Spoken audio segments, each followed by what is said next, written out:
నమస్కారం అండి. ఈరోజు మనం ఎగ్ కర్రీ చేసుకుందాము. ఉడకబెట్టి పెట్టుకున్న గుడ్లు, తిరగమాతకు కావాల్సిన పదార్థాలు: మిరపకాయలు 2, ఒక కరివేపాకు రెమ్మ, 2 ఉల్లిగడ్డలు, 4 ఎల్లిపాయ పీసులు, టమోటాలు తీసుకున్నా. టమోటాలు కట్ చేసి పెట్టుకుందాము. అన్నీ ఈ సైజులో కట్ చేసి పెట్టుకుందాము. టమోటాలు మరి సన్నగా ఉంటే టేస్ట్ ఉండదు. గుడ్లు అన్నీ మనం ఇట్లా ఉడకబెట్టినటువన్నీ ఇట్లా కటింగ్లు పెట్టి పెట్టుకున్నాము. ఉప్పు కారాలు బాగా లోపలికి పోతాయి. అన్ని గుడ్లు ఇట్లే చేసి పెట్టుకుందాం. నూనె పోసుకుందాము. తిరగమాతకి 4 గింజలు మెంతులు వేసుకుందాము. కొంచెం జీలకర్ర,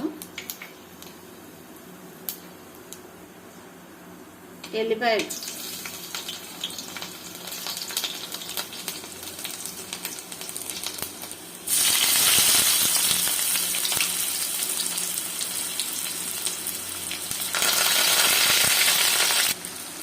ఉల్లిపాయలు, మిరపకాయలు, కరివేపాకు అన్నీ వేసేసుకున్నాము. తిరగమాతలోనే బాగా ఎర్రగా వచ్చేంత వరకు వేసుకున్నాం. ఉల్లిపాయ వేగింది. కట్ చేసి పెట్టుకున్న టమాటా వేసుకుందాం.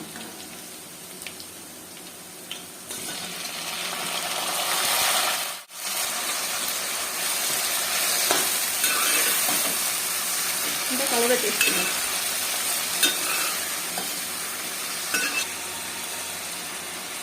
ఉప్పు వేసుకున్నాం. నేను రాళ్ళు ఉప్పు వేసుకుంటున్నా. మెత్తుకుంటే కూడా వేసుకోవచ్చు. పసుపు వేసుకున్నాం. 1/2 స్పూన్ పసుపు, సరిపడంతా ఉప్పు వేసుకున్నాం.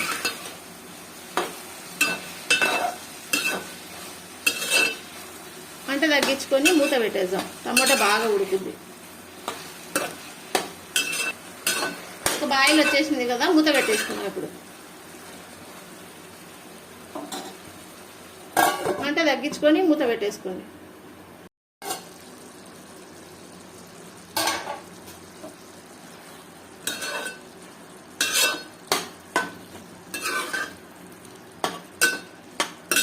మాడిపోకుండా మధ్య మధ్యలో కలబెట్టుకోవాలి.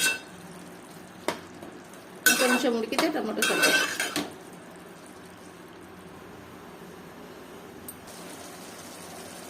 సరిపడంత కారం వేసుకుందాం.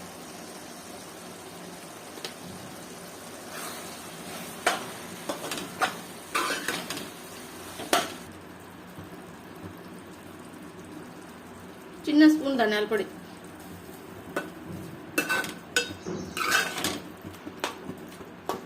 మంట సన్నగా పెట్టుకుందాం. కొంచెం చెక్క లవంగాల పొడి, అంతా బాగా కలబెట్టుకొని మూత పెట్టేద్దాం.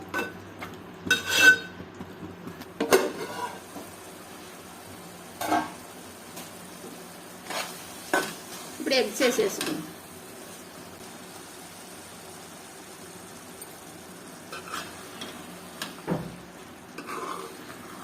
గుడ్లు ఇరిగిపోకుండా నీట్గా మెల్లిగా కలబెట్టుకుందాం.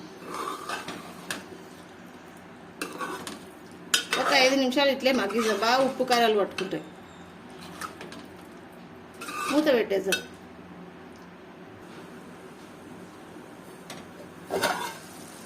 ఇంత నూనె వదిలేసింది. బాగా అయిపోయింది, మగ్గిపోతుంది. అట్లే స్టవ్ ఆపేసుకుందాం. ఓ 10 నిమిషాలు ఇట్లే పెట్టేద్దాం.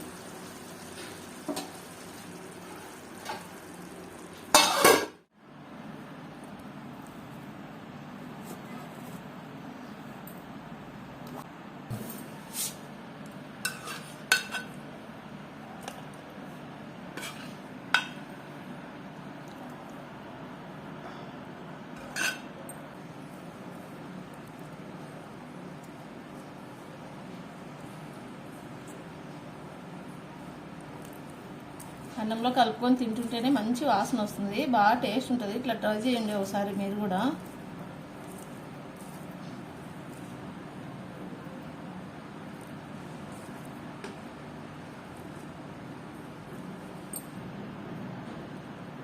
ఓకే అండి. మా వంటలకి మీకు నచ్చినట్టయితే సబ్స్క్రైబ్ చేసుకోండి, లైక్ చేయండి, షేర్ చేయండి. ప్లీజ్ సబ్స్క్రైబ్ అండి.